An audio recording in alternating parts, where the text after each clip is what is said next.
What's up, guys, and welcome to the Hierarchy of Boiz is completely rubbish.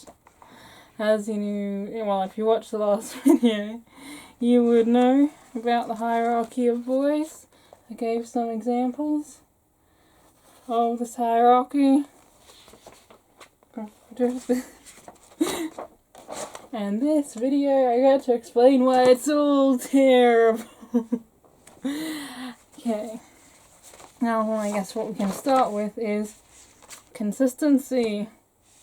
What exactly are we trying to measure here? See, if you look at it, all these bottom five are kind of a bit all over the place. Betas only at the bottom because they're kind of lame. But then you have alphas at the top of the middle. They're only the middle, but still. The top of the bottom half. Because they're popular, but they're also mean. And then these other ones are sort of in the middle.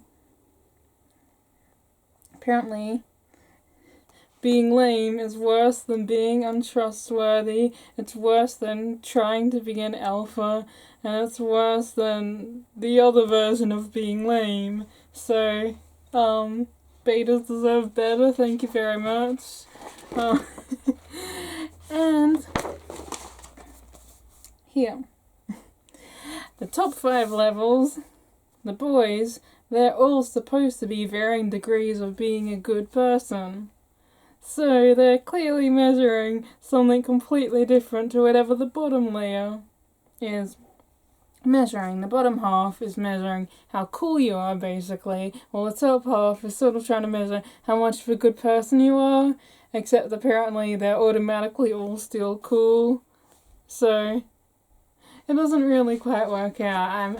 And I mentioned in the first video that there's lots of characters that kind of end up being in the lower tiers because of the need for drama and therefore the need to emphasize negative traits in characters on TV shows and movies and things. So they end up around here because, like, if people were just acting like boys all the time, then they wouldn't have any of the drama or stakes or whatever that they're trying to use to make shows interesting. So basically, that's why it's hard to come up with examples, and people don't fit in anyway. Like, I'm sure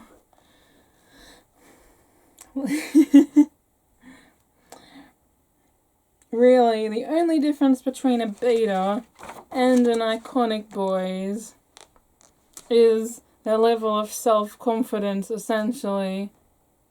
So they're basically saying, if you don't like yourself, then you're lame and at the bottom of a social hierarchy, which is problematic.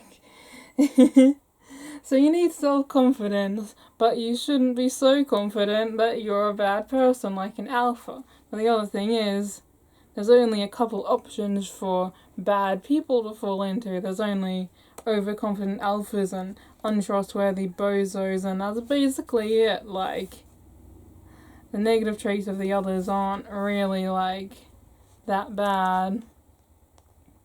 So that really doesn't leave you with a lot of other options. And also, people are more complicated than that. Most people are gonna be in different categories depending on situations, because this is not a good way of measuring personality.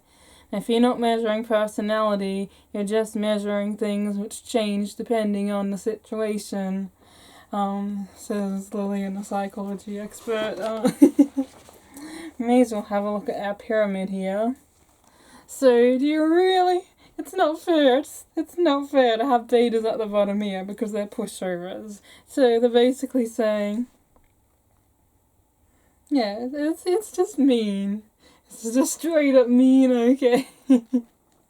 Betas deserve better. So, being untrustworthy is better than being a beta. But then, it's just painful to look at, you guys. I think one thing we can point out is that this doesn't line up with this. according to this pyramid, the middle tier, boys may not be the best. But if you look here, there isn't really any negative traits describing any of the boys' tiers. It's just saying boys can be fun, they got your back. And in fact, it actually mentions for alphas, they are not always a friend, which basically sounds the same as saying they are not always the best. So, like, they're using a description they had just used for alphas to describe boys. And boys are supposed to be better than alphas, and they're just supposed to be good people and have no negative traits practically. But now you're saying they can, but then they don't here. And yeah, I want to rip this up, but no, I'm sorry, I wouldn't actually do that. Yeah,